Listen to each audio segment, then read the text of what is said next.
Hey everybody, and welcome to the new Chakra Wisdom Oracle website, which will house my fantastically amazing Chakra Wisdom Oracle cards. Now, here's what I want to tell you.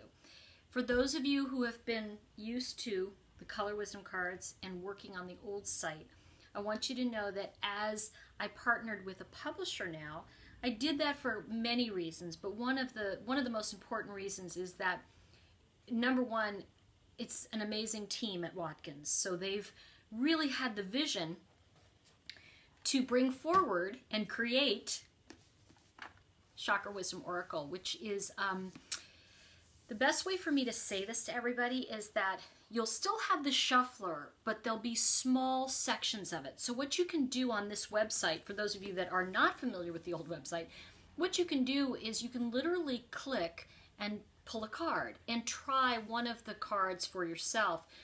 A couple things I want to say about the Chakra Wisdom Oracle cards that I'm really excited about is that what we did was we took the best of the original deck and we really distilled it down to the essence of each card, each fable. And when we talk about a toolkit, you know, it's funny because a lot of people will say to me, well, wait a minute, it says a toolkit. What's that? Well, if you think about your life with spiritual tools, right? If you think about us wearing a tool belt, so to speak.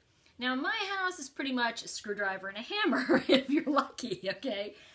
But what happens over time is that as you mature, you need more tools. You know, now I need a Phillips head, now I need a wrench, now I need... And what begins to happen is that when we're not prepared, then we have to stop everything and go learn that and get that tool we need, for example, or learn a skill. One of the things that the fables early on prepared me for was to learn the lessons and give me tools to prepare me for life that I didn't even know that I would need. So just to give you an example, when I look at Penelope and Pickle, which is a fable that ultimately the card for it is called grief. And when I look at that card and I talk about it with people, what I learned there is the idea that grief is love without a place to go. And just to illustrate this, you know, I know that sounds so simple, like, oh, well, we understand what grief is. But when we're in it, a lot of times we can't identify it. But one of the things that came forward to me is, this is a while ago now. A friend of mine called me and he said, I'm just so depressed. And I said, why are you depressed? He said, I just can't get off the couch. I said, wait a minute, your mother died 3 months ago. He said, I know, but I'm just so depressed. I don't know what's wrong with me. I'm like, you're in grief. And he went, oh. And I said, why don't you just lay on the couch, order takeout, feel sad, and watch movies that you and she would have loved? And he went, oh yeah. And as silly or as trite, if you will, as simple as that sounds, one of the most powerful things about something like that is that that particular tool brought him so much relief, remembering that this was okay to be that way.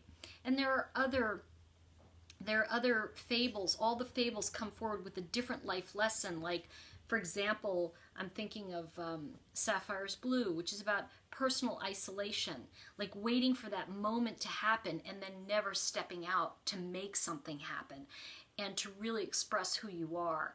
So a lot of these simple stories, a lot of the simple fables, I went through the chakra using them, but as you work with them, what you'll begin to notice is that each of these 7 energy centers, if you will, in your chakra body, there are 7 cards in each section. So all of the red cards will really show you what's going on with you in terms of what are you manifesting. You know, those red cards are your foundation. It's what's going to show up in your life. And when we look at the orange cards, we're looking at what's going on with you emotionally. You can literally pull a card and say, oh, that's what's going on. And what I like about that is that the work is about you. In other words, I don't want you to come to me necessarily as a psychic. I want you to use these tools for yourself and ultimately use them in your own life. And so when we look at, like I said, orange is emotion, and then the yellow cards are all going to be what's your thinking process? what are you really saying to yourself? In other words, what is your thoughts, right? And by the way, are disempowering thoughts keeping you stuck? Then when we get into the fourth chakra of green, what begins to happen is we notice and we ask ourselves with the green cards, they will all address, is my heart really in it? Am I really into this? And by the way, it is almost profound how much they show you about love and where you are in terms of, are you opening your heart? You know, again, going back to Penelope and Pickle, which is the card of grief, it's a green card, it's the heart. So it is about what's going on in that core part of you. And then, of course, you have the blue cards, which are communication, but not just communicating like that's the communication chakra. It's showing you how the world is reflecting back to you. The blue cards will always reveal to you how your inner reality reflects your outer reality. And they'll give you little tools to make you say, oh, well, I don't want to be attracting that. So the idea is that you can shift certain energy. And when you look at the different meaning of the color, for example, even in blue, there's 7 different blue cards. So each of those different aspects of our chakra body, right, of our soul, if you will, it starts to give us ideas of like, oh gosh, like with the quest card, which is a blue card, you're already on the road. So it's really about not doubting yourself and going, and you'll get little tools in that as you read the different sections, you'll go, yes, I know it. So it's about confirming what you already know. The final 2 chakras, which become very important with Chakra Wisdom Oracle, is the 6th chakra, 6th sense, right, our intuition. All of those cards, I put them in the purple family. So you're going to have indigo, which is really the 6th chakra, as well as all the purple cards. That's going to really give you a very strong indication of what's going on for you with family of origin issues. A lot of times I find that things that come up from your past that need to be cleared, a lot of multi-generational healing issues will show up with those 6th chakra cards.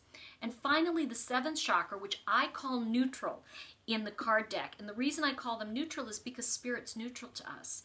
In other words, Spirit doesn't hold a judgment on us. It says, well, if you present this way, this is what will happen.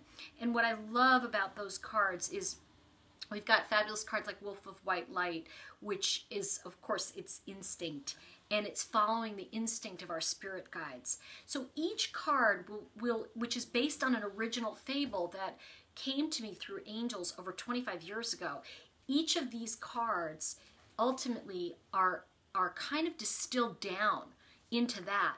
So you're going to get the most pure distillation, so you'll be able to really read the cards right away and kind of get a sense of what's going on with you. So I invite you to take a look and try out the cards in the shuffler. And of course, if you have questions for us, we're always happy to do so. But I just want you to know that the evolution of you is already in your chakra. Everything you need to know, your legacy, what you're here to do, it's already there. You already know it. That's why when people say to me all the time, they'll say, well, I need to know my purpose. And I'm like, what do you mean? They say, well, I've got to find my purpose. Well, where'd you leave it? Because it's in you. You already know it. So I'm looking forward to being of service to you, and I sincerely hope that our paths cross and I get to meet you in person. Have a great, great day and be well.